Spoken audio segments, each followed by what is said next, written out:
Parents of prisoners, what's the worst thing that happened to your child in there? I got a call from the juvenile detention center that my son's skull had been fractured by his cellmate over a gang dispute that escalated. I got in my car and rushed to the hospital, where I found out my son was bleeding from his brain, and the nurses told me to prepare for the worst. I sat in that waiting room with two things on my mind. Would my son live? And that the guards had to be lying. Neither my son nor his cellmate had gang ties. When I got the news my son would live, I was the happiest dad on earth. But there was a problem.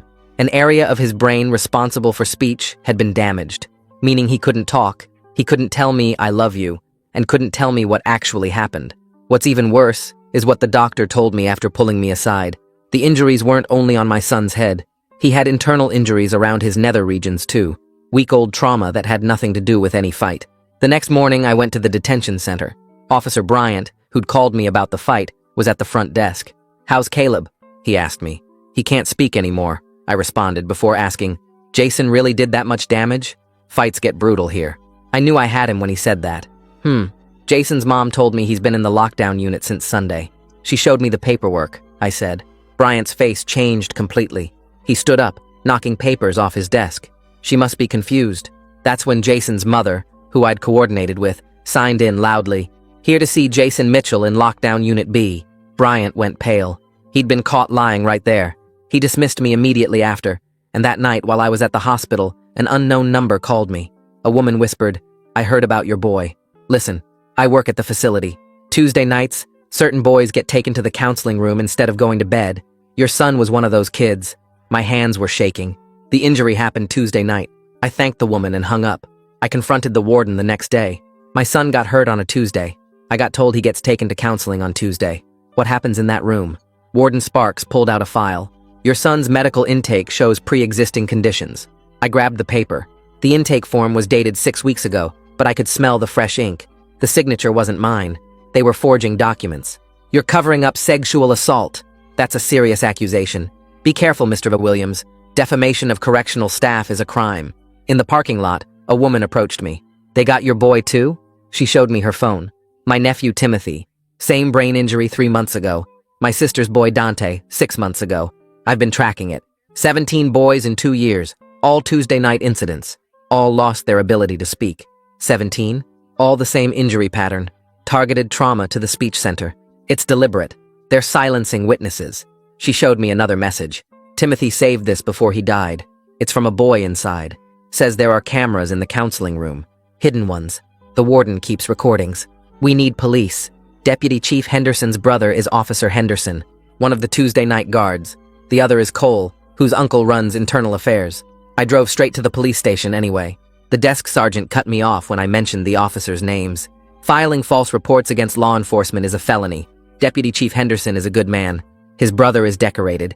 Continue these lies and you'll be in a cell next to your son." I left shaking. They weren't going to help. They were protecting each other. That night I called my brother Deshaun and cousin James. Both had done time. "They're graping kids and destroying their speech centers so they can't testify," I told them. "My boy from inside has a cousin in maintenance there," Deshaun said. Tuesday night, Bryant works alone. 3 days later, we waited until 11 p.m. The service door was unlocked as promised. We made our way to the counseling room. Through the window, I saw Bryant with a boy bent over the table, maybe 14 years old. Deshaun kicked the door in. Bryant spun around, pants still undone.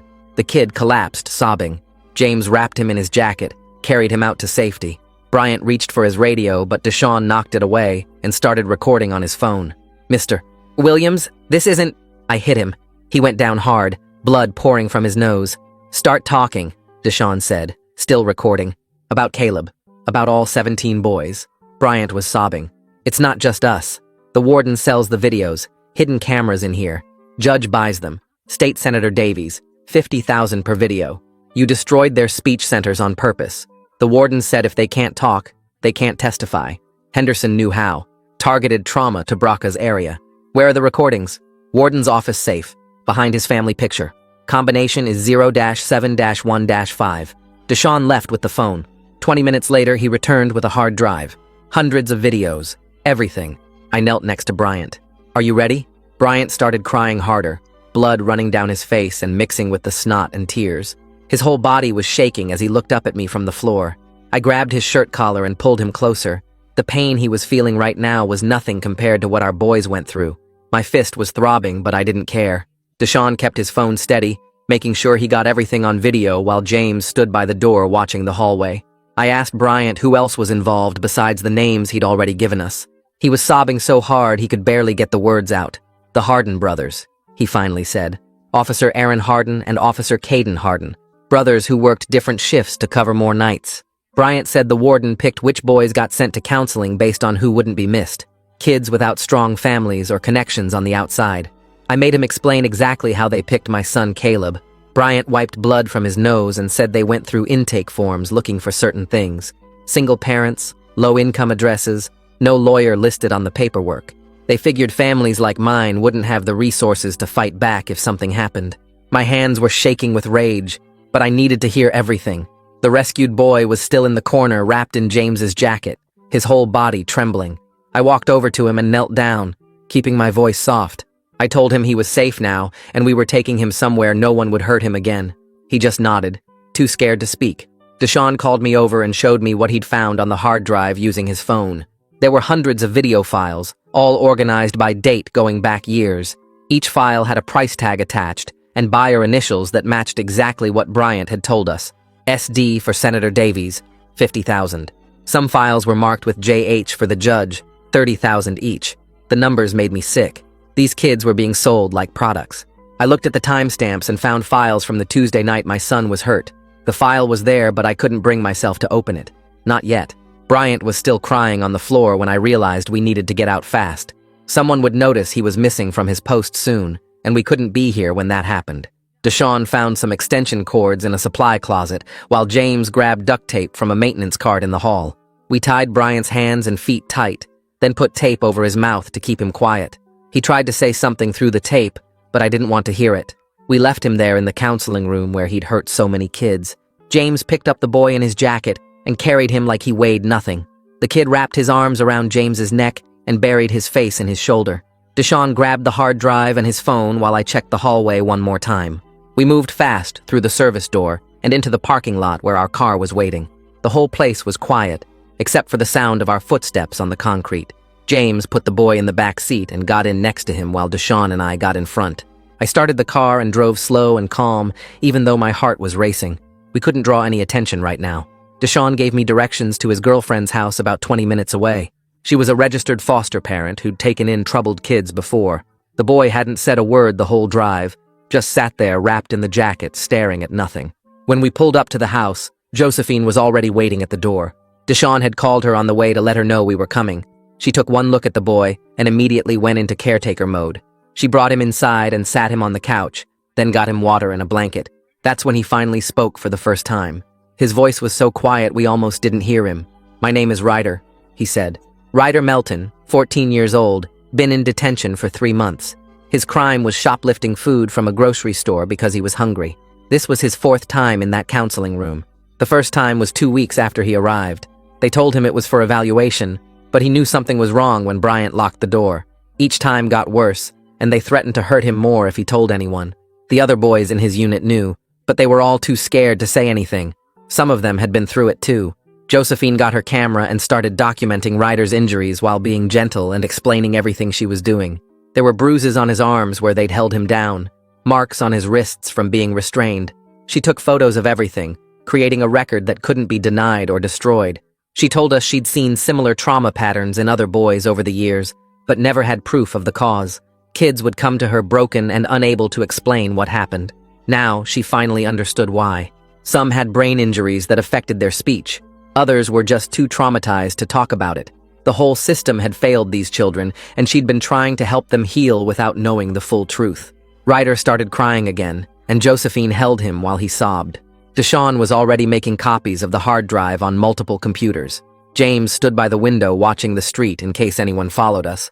I sat there thinking about my son in the hospital, unable to speak, unable to tell me what they'd done to him. Now I knew. Now we had proof. But this was just the beginning. Back at Josephine's place, I grabbed my phone and scrolled through my contacts until I found the number Timothy's aunt had given me in the parking lot. My hand shook as I pressed call and waited for her to pick up. She answered on the 3rd ring, and I told her we had everything, the videos, Bryant's confession, all of it. I heard her start crying through the phone, and she kept saying thank you over and over, that she'd been waiting 2 years for someone to believe her about what happened to Timothy. While she was still on the phone, Deshaun pulled out a box of USB drives from his backpack and started making copies of everything on the hard drive. He plugged 3 laptops into different outlets around the room and started the copying process on each one. James went to the store and bought more USB drives, while Deshaun worked on uploading encrypted backups to 3 different cloud services using fake accounts he created with random email addresses. We couldn't risk losing this evidence if something happened to the physical copies. Josephine came over and told us she'd already called a trauma counselor she knew who specialized in helping kids who'd been through this kind of abuse. The counselor agreed to see Ryder first thing in the morning, and Josephine promised she'd keep him hidden at her house until we could make sure he was safe from the warden and his people. Ryder was sleeping on the couch now, still wrapped in James's jacket, and every few minutes he'd jerk awake and look around, scared, before remembering where he was. Deshaun finished the uploads and handed me 5 USB drives that I put in different pockets, then gave James 3 more to hide at his place. We agreed to meet up in the morning to figure out our next move, but I couldn't focus on planning anything. That night, I lay in bed staring at the ceiling, unable to sleep while thinking about Caleb alone in that hospital room. The machines beeping around him, nurses checking on him every hour, and him unable to tell anyone what really happened to him. These monsters were still walking free, while my boy couldn't even speak anymore. I kept seeing Bryant's face when we caught him, the way he'd had his pants undone with that kid bent over the table. How many times had that been Caleb in that room? How many Tuesday nights had my son gone through that while I thought he was safe in detention? I got up and paced around my apartment, looking out the window at the empty street below. We had the evidence, but the system was corrupt from top to bottom. The police wouldn't help. The warden had judges and senators buying his videos, and every person who was supposed to protect these kids were either involved or looking the other way. I decided we needed to move faster than the system usually worked, because every day these people stayed free was another day they could hurt more kids, or destroy evidence, or threaten witnesses. The next morning, I woke up to my phone buzzing with news alerts. Every local news site had the same story about Officer Bryant being found tied up at the detention center after what the warden was calling a gang-related break-in. The warden told reporters that gang members had broken in seeking revenge for one of their members, and Bryant had been caught in the middle of it. The news showed Bryant's employee photo and said he was recovering at home after the traumatic incident. My phone rang from an unknown number, and when I answered, a woman's voice said she was Bryant's wife, and her husband wanted to make a deal. She said he'd testify against everyone involved if we didn't press charges for what he'd done to those boys. Deshaun was sitting next to me and shook his head when I told him what she said, thinking it was obviously a trap to get us to meet somewhere. But I agreed to meet her at a public diner downtown because we needed Bryant's testimony to make sure everyone involved went down for this. An hour later, I walked into the diner and saw a woman sitting in a corner booth who looked like she hadn't slept in days. Her eyes were red and puffy from crying, and her hands shook as she lifted her coffee cup. She looked up when I sat down and immediately started talking about how she had no idea what her husband had been doing until he came home bloody last night and confessed everything. She pulled out her phone and showed me text messages between Bryant and the other guards where they discussed their Tuesday night activities in detail. She'd found them after going through his phone while he was in the shower, messages going back months about which boys they'd take to the counseling room and what they'd do to them. The messages made me sick to read, but they were more evidence we could use against all of them. She said Bryant had told her everything about the warden selling videos, about deliberately hurting the boys' brains so they couldn't testify, about the judge and senator who bought the recordings. I told her Bryant needed to turn himself in to the authorities and cooperate fully with any investigation if he wanted any chance at a lighter sentence. She nodded and said she'd already told him that, but then she grabbed my arm and warned me that the warden had connections everywhere in the city. She said we were all in danger now that we'd exposed what was happening, and the warden wouldn't let this evidence get out without fighting back. I left the diner and drove home, checking my mirrors constantly to see if anyone was following me. When I pulled up to my apartment building, 2 police cars were already parked outside with their lights flashing. 4 officers got out and walked toward me, one of them holding papers in his hand. He said they had a warrant for my arrest for assault and battery on Officer Bryant at the detention facility. I knew this was retaliation for what we'd done, but I couldn't run because they'd use that against me in court and make me look guilty of even more. Deshaun jumped out of his car that had been parked across the street and started recording with his phone while shouting that this was live streamed to Facebook and YouTube. The officers hesitated for a second when they saw the camera, but the lead officer grabbed my arm anyway and spun me around to cuff me. My wrists hurt from how tight he made them, while reading me my rights for assault and battery on a correctional officer. Deshawn kept the camera steady on us the whole time, and told the growing crowd of neighbors that they were arresting me for exposing child abuse at the detention center. The officers shoved me into the back of the patrol car harder than they needed to, and I hit my head on the doorframe. During the ride to the station, I watched Deshawn's car following us, and knew he was still recording everything through his windshield. At the station, they took my fingerprints and mugshot, before putting me in a holding cell that smelled like piss and vomit. 2 hours passed before Deputy Chief Henderson himself walked in, wearing his uniform with all his medals and ribbons. He sat down across from me and said I was in serious trouble for attacking his brother's colleague. I told him I wanted a lawyer before answering any questions. He leaned forward and said lawyers wouldn't help someone who broke into a government facility and assaulted staff. I stayed quiet and stared at the wall behind him. He kept talking about how I could get 20 years for what I did and how my son would grow up without a father. I still didn't say anything. He slammed his hand on the table and said I was making things worse by not cooperating. That's when a young woman walked in carrying a briefcase and introduced herself as Haley Robbins, my court-appointed attorney. She told Henderson the interview was over and she needed to speak with her client privately. Henderson's face turned red, but he left the room after warning me this wasn't over.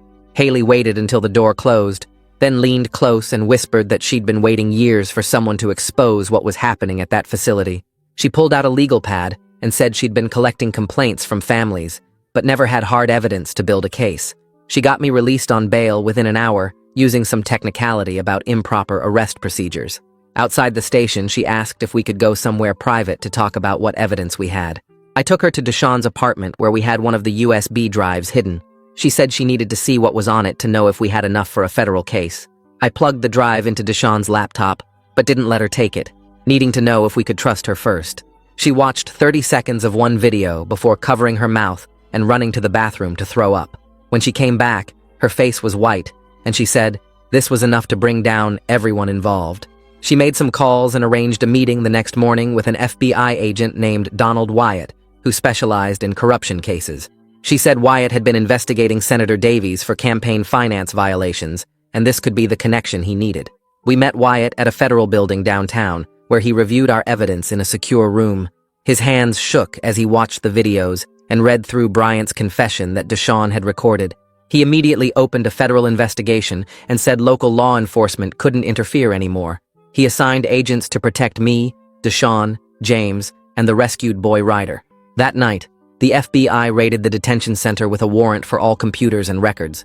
They arrested Warden Sparks at his home at 3 in the morning and found more videos and financial records in his personal safe. The local news showed footage of FBI agents carrying boxes of evidence out of the facility, while parents of detained kids watched from behind police tape. Bryant turned himself in to the FBI the next day after his wife convinced him it was his only chance to avoid life in prison. Agent Wyatt got him to wear a wire and meet with the other guards to talk about their Tuesday night activities. Bryant was shaking so bad during the meeting that Officer Henderson asked if he was sick. Bryant said he was just worried about the FBI raid and asked if they should be concerned. Henderson and Cole started talking about destroying evidence and moving money from their accounts. They mentioned the Hardin brothers who also took part in the abuse and said they needed to warn them. Bryant got them to admit on tape that they'd been doing this for years, and the warden paid them extra for keeping quiet. Within hours, the FBI arrested Cole, Henderson, and the Hardin brothers at their homes. The Hardin brothers tried to run, but got tackled in their backyard by federal agents. At the station, they all turned on each other trying to get better deals with prosecutors. Cole said it was Henderson's idea to target the speech centers so the boys couldn't testify. Henderson blamed the warden for organizing everything and keeping most of the money from selling videos. The Hardin brothers claimed they were forced to participate or they'd lose their jobs. Agent Wyatt told me they were all looking at federal charges that carried mandatory minimums of 25 years. The next morning, Agent Wyatt called me into his office and spread out bank records across his desk. The judge had wire transfers going back 6 years to accounts in the Cayman Islands that matched dates when videos were made. Over $2 million total just from him. Senator Davies was worse with $3.8 million through shell companies his accountant set up. Wyatt showed me spreadsheets tracking every payment to every victim's assault date, and I had to sit down when I saw Caleb's name with $50,000 next to it. 3 days later, Ryder had to testify to the grand jury, and Josephine drove him to the federal courthouse downtown. I waited outside while she held his hand through 2 hours of questions about what happened in that room. He came out shaking, but the prosecutor said he did amazing and gave them everything they needed for indictments. The news broke that afternoon about the arrests, and my phone started ringing nonstop. Parents I'd never met were calling saying their sons wanted to talk now that the guards were locked up. 17 boys came forward over the next week, and every single one had the same injury pattern the doctors confirmed was deliberate trauma to the speech center. The FBI searched the warden's house again with better equipment and found a hidden room behind a bookshelf in his basement. Inside was a whole studio setup with editing computers and sound equipment worth $500,000. They found backup drives with every video organized by date and victim name going back 8 years. I drove to the hospital every morning to see Caleb and told him we got the bad men, even though he couldn't answer me. His eyes would track my face, and when I said Bryant was going to prison forever, he squeezed my hand harder than he had since the injury. The nurses said that was a good sign. His brain was healing. Haley came by the hospital with stacks of paperwork for the civil lawsuit she was filing against the state and every person involved. She said the settlement would be enough to pay for lifetime care for all the victims, plus punitive damages that could reach $100 million. The judge tried to run 2 days later when his lawyer told him the charges were coming. Airport security caught him at the international terminal with a fake passport and $30,000 in cash. The arrest video was all over the news with him crying and claiming he was innocent while they dragged him away in handcuffs. Senator Davies held a press conference the next morning, denying everything, but reporters had already found the shell company records connecting him to the payments. His own party leaders went on TV demanding he resign immediately and cooperate with investigators. 3 of his biggest donors pulled their support within hours. That night, Deshaun called me from his car saying 2 men in a black SUV had followed him home from his warehouse job. They stayed parked outside his apartment for an hour before driving off when he called 911. The FBI put protection on our whole family the next day, with agents following us everywhere. James called me crying the morning after saying his boss at the auto shop fired him out of nowhere. The boss said someone important called and threatened to shut down his business if James kept working there. Haley immediately filed a wrongful termination suit, and the FBI added witness intimidation charges to their case. The intimidation attempts just made us more determined to see this through to the end. 2 weeks passed before I got some good news at the hospital, when a nurse pulled me aside during Caleb's therapy session and showed me his progress chart with marks going up for the first time. She pointed at his throat movements on the monitor, and I could see him trying so hard to make sounds come out, even though they weren't real words yet. The sounds were rough and broken, but they were there, and that meant his brain was finding new pathways around the damage. I sat with him for 3 hours that day, just listening to him try different noises and squeezing his hand every time he managed a new one. That same afternoon, Bryant's wife showed up at Haley's office with a box full of papers and receipts she'd been collecting for months before she knew what they meant. She spread them out on the conference table, showing cash withdrawals matching dates of camera equipment purchases, and told Haley she'd heard Bryant on the phone talking about angles and lighting for the counseling room. The divorce papers were already filed, and she wanted immunity in exchange for everything she knew about Bryant's side business, selling copies of videos to private collectors he'd met online. Haley recorded her statement for 4 hours, getting every detail about conversations she'd overheard and suspicious behavior she'd noticed over their 8-year marriage. 3 days later, Agent Wyatt called me at 2 in the morning, saying the FBI had just raided facilities in Georgia and Alabama after finding connections in the warden's emails. The same company that ran our detention center operated 6 others across the Southeast, and investigators found the same Tuesday night patterns at 3 of them, with boys suffering identical brain injuries. The network was bigger than anyone imagined, with over 40 staff members across all facilities sharing videos and techniques for silencing victims. Within a week of those raids, Officer Henderson's lawyer contacted the FBI saying his client wanted to make a deal before the other guards started talking. Henderson came in with Cole, and they spent 12 hours in separate rooms spilling everything about how the warden recruited them and taught them exactly where to hit boys to damage their speech centers without killing them. They gave up names of buyers, showed bank records of payments, and described the whole system of selecting victims who had no family support or whose parents seemed too poor to fight back. Both officers signed plea agreements for 15-year sentences in exchange for testifying against everyone else, including the judge who'd been their biggest customer for 5 years. The next morning, I watched Caleb work with a new machine the hospital brought in that tracked his eye movements across a screen full of letters. The therapist spent an hour teaching him how to focus on each letter long enough for the computer to register his selection and build words. His first attempts were just random letters, But after 3 days of practice, he managed to spell out DAD, and the machine spoke it out loud in a robot voice. Then he added LOVE and YOU, one letter at a time, taking almost 10 minutes, but hearing those words even from a computer made me break down crying right there in the therapy room. The state governor held a press conference that week, announcing a complete investigation of every juvenile facility in the state, with new federal oversight requirements. They brought in Josephine to design a victim advocacy program with mandatory cameras in all areas and independent monitors reviewing footage weekly.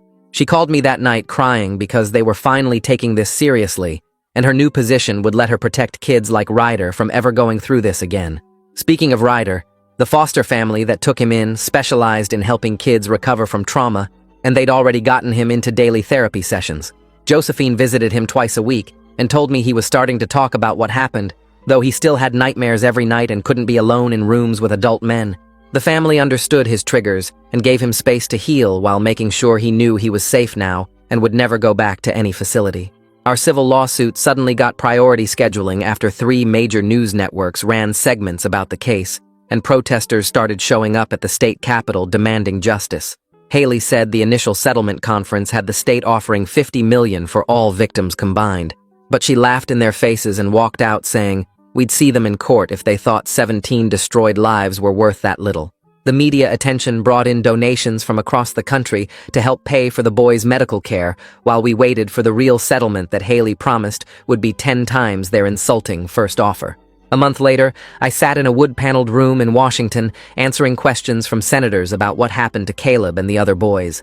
They showed videos of the facilities and charts of the injury patterns, while I explained how the local police protected the guards and threatened anyone who tried to report the abuse. 3 senators promised to introduce legislation requiring federal oversight of all juvenile facilities and mandatory reporting of any suspicious injuries directly to the FBI instead of local authorities.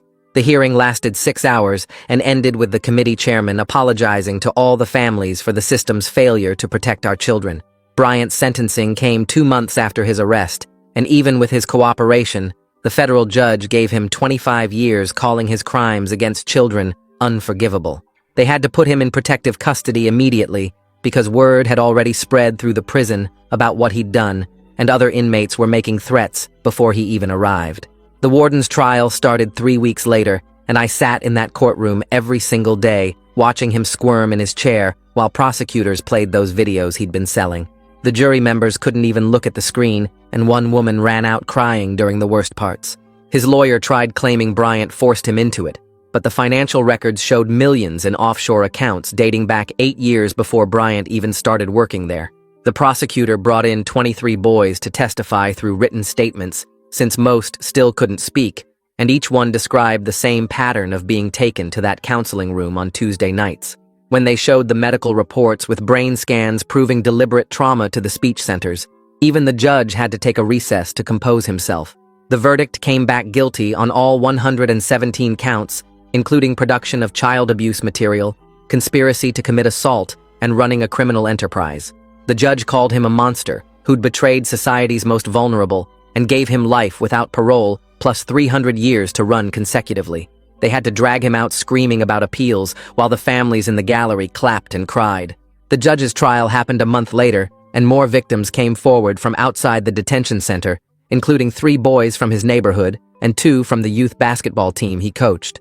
His bank records showed payments to the warden going back 12 years, and the FBI found thousands more videos on hard drives hidden in his basement behind a false wall. He tried to cut a deal offering to name other buyers, but the prosecutor said they already had everyone from the evidence we'd collected that night. The jury deliberated for only 2 hours before finding him guilty, and he got 40 years federal time with no possibility of parole until he served at least 30. They made him register as a sex offender, and his victims' families filed civil suits that would take everything he owned, including his house, where some of the abuse happened. Senator Davies went to trial 2 weeks after that, and his political connections couldn't save him when the FBI showed records of him using campaign funds to buy videos through shell companies he'd set up. His wife sat in court the first day, but never came back after hearing what her husband had been buying, and she filed for divorce that same week. The prosecution showed he'd spent over $3 million on videos over 5 years, and had even requested specific boys be targeted based on photos from detention center intake files. He got 30 years and lost his government pension worth $2 million that got redirected to a victim compensation fund. His wife held a press conference apologizing to all the families, saying she never knew and wished she could have stopped it somehow. After all the trials wrapped up, Haley became famous for her work on our case, with news stations calling her a hero lawyer who took down a whole network of predators. She started getting calls from families all over the country dealing with similar situations and decided to open a nonprofit law firm dedicated to protecting kids in state custody. The state gave her a grant to run it, and she hired 5 more lawyers within the first month. Agent Wyatt got a big commendation ceremony in Washington, where the FBI director said our evidence was the key to breaking up similar operations in 6 other states.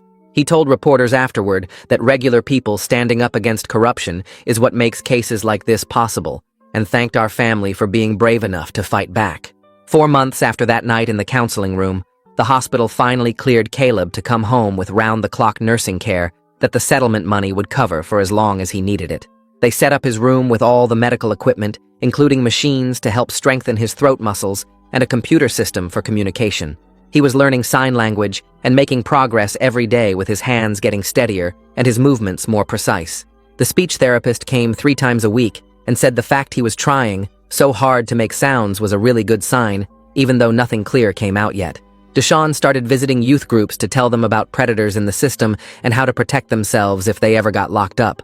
Josephine helped him put together a whole program with warning signs to watch for and numbers kids could call if something happened to them. They went to schools, churches, and community centers, reaching hundreds of kids every month with their message. James couldn't find work after getting fired until Haley offered him a job as an investigator at her new law firm, using his street knowledge to help families whose kids were trapped in the system. His wrongful termination lawsuit against his old company settled for $200,000 when they couldn't explain why he got fired right after testifying. He used the money to buy a house and started taking night classes to get his private investigator license. Timothy's aunt reached out to all the families and started a support group that met every Thursday at the community center to talk about what we'd been through and how to heal. She said having closure about who killed Timothy helped her sleep for the first time in years, even though the pain would never fully go away. 6 months after that night in the counseling room, I was sitting with Caleb doing his speech exercises when he looked right at me and his mouth moved different from before. The sound that came out was rough and slurred, but I heard it clear as day when he said "Dad" for the first time since his injury. The speech therapist started crying and said more words would come now that he'd broken through that first barrier. 2 weeks later, Ryder showed up at our door wearing a clean school uniform and looking nothing like the broken kid we'd saved that night. He hugged me tight and said he was getting straight A's now and wanted to be a lawyer like Haley to help other kids who got hurt. His foster parents waited in the car while he thanked us for saving his life and told Caleb he was brave for fighting back, even without words. The state shut down the detention center 3 months after the arrests and announced they were converting it into a community center for at-risk youth. They held a ceremony where they put up a bronze plaque with Timothy's name and the names of 4 other boys who didn't survive their injuries from that place. Timothy's aunt spoke at the ceremony about how the community failed these children but would never forget them again. Our case got picked up by national news, and within 6 months, Congress passed something called Caleb's Law, requiring video monitoring and independent oversight of all juvenile facilities across the country. The president signed it at a public ceremony in the Rose Garden with me and Caleb sitting in the front row while reporters took pictures. The law made it so no facility could operate without cameras in every room and monthly inspections by people who didn't work for the state.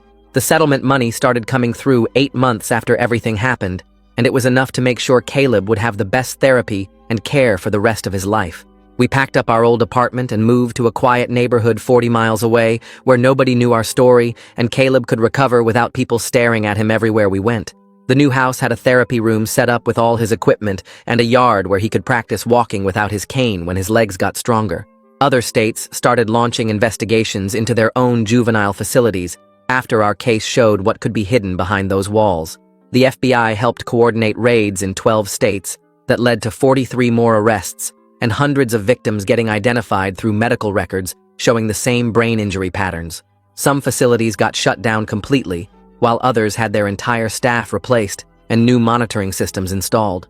Caleb's right side stayed weak from the brain damage, but he learned to write with his left hand after months of occupational therapy.